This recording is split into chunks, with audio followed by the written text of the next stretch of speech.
आपण पाहत आहात लोकप्रबोधन, सर्वसामान्य जनतेचा हक्काचा न्यूज चॅनल। वंचित बहुजन आघाडी, काँग्रेस पार्टी, आम आदमी पार्टी, कम्युनिस्ट पक्ष आणि इतर समविचारी पक्षांनी संयुक्तपणे नागपुरातील आरएसएस मुख्यालयावर विशाल जन आक्रोश संयुक्त मोर्चा विकृत काढला। स्वरूपामध्ये कडवळ त्यांनी जमवलेला आहे। सर्व स्तरावर ते अपयशी ठरलेले आहेत। भारतीय जनता पक्ष हा भाजपची सावली आहे, आरएसएसची सावली आहे आणि भारतीय जनता पक्षाच्या या नेतृत्व बदलाच्या अनुषंगाने नरेंद्र मोदींना पदच्युत करावं ही आमची संघाकडे असणारी मागणी आहे।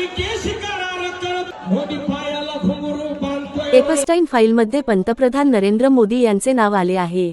अमेरिकेशी झालेल्या देशविरोधी व्यापार कराराचा परिणाम म्हणून मोदींनी देशाचे सार्वभौमत्व अमेरिकेकडे गहाण ठेवले। अमेरिकेच्या इंटरेस्टला भारताचा इंटरेस्ट विकास, इराणने आम्हाला मदत केली, आताही त्यांनी असणारा तेल आणि गॅस दोन्ही असणाऱ्या बोटी सोडलेल्या आहेत, पाठवलेल्या आहेत, तेव्हा आम्ही इराणच्या विरोधात का?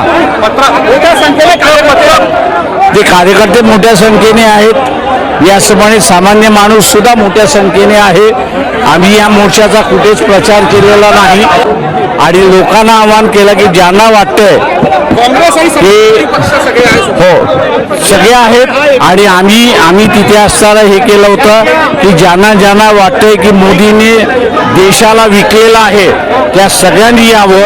लोक नागपूरमध्ये मोठ्या प्रमाणात आलेली आहेत आणि काही गाड्या ज्या आहेत त्या अडवलेल्या आहेत याची आम्हाला माहिती आहे। अमेरिकेसोबत केलेल्या कराराचा शेतकरी, भारतीय उत्पादने, मजूर आणि देशाच्या सार्वभौमत्वावर काय परिणाम झाला आहे याची माहिती देताना हा लढा तालुका आणि जिल्हा स्तरावर नेऊन त्याबाबत जनजागृती करण्याचे आवाहन केले। आरएसएसने मोदींना पंतप्रधान पदावर बसविले, गप्प का? आरएसएसने आपली भूमिका स्पष्ट करावी। यावेळी काँग्रेस प्रदेशाध्यक्ष हर्षवर्धन सापकाळ, ॲडव्होकेट बाळासाहेब आंबेडकर व वंचित बहुजन आघाडी व काँग्रेस व सर्व पक्षांचे पदाधिकारी व कार्यकर्ते मोठ्या संख्येने उपस्थित होते।